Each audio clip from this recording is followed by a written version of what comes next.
Hii ni makala fupi inayomhusu mwenyekiti wa Jukwaa la Ulinzi na Usalama wa Mtoto shuleni na nje ya shule kwa halmashauri ya manispaa ya Kahama, ambaye pia ni makamu mwenyekiti wa Baraza la Watoto kwa mkoa wa Shinyanga.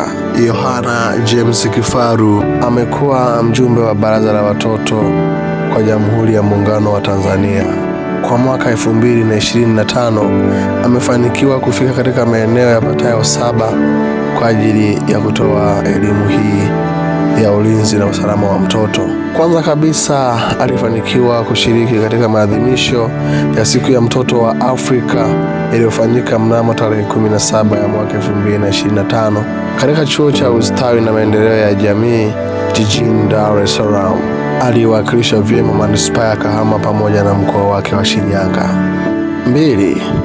Yohana James Kifaru alifanikiwa pia kuhudhuria katika mbio za Mwenge wa Uhuru katika halmashauri ya manispaa ya Kahama, akiwa miongoni mwa wakufunzi walioshiriki kuelimisha vijana. Alihusika kama mkufunzi wa mada ya uadilifu na uzalendo wa taifa. Pia alikuwa ni miongoni mwa wasoma risala ya maendeleo ya vijana kwake mkimbiza mwenge kitaifa, akiwa naye Madamu Anatesha, afisa maendeleo ya vijana halmashauri ya manispaa ya Kahama. 3.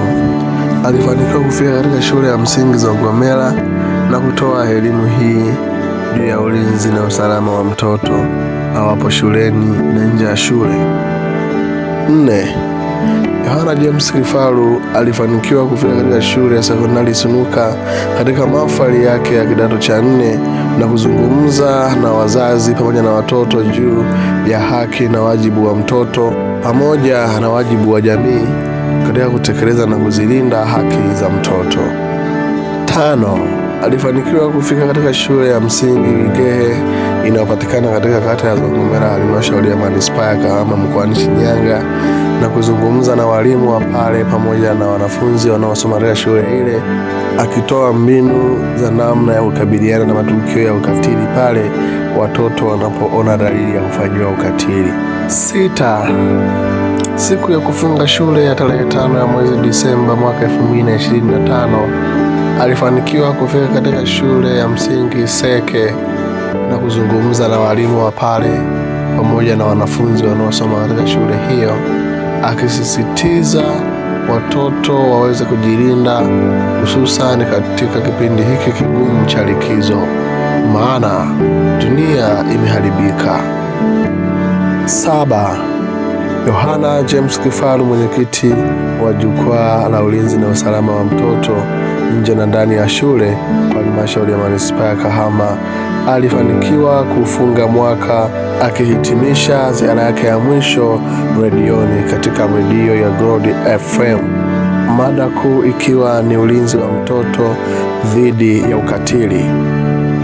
Ni Mungu wa mbinguni ndiye anayestahili sifa na utukufu kwa kazi yote aliyoifanya Yohana James Kifaru ni chini ya uongozi wake aliyeziumba mbingu na nchi.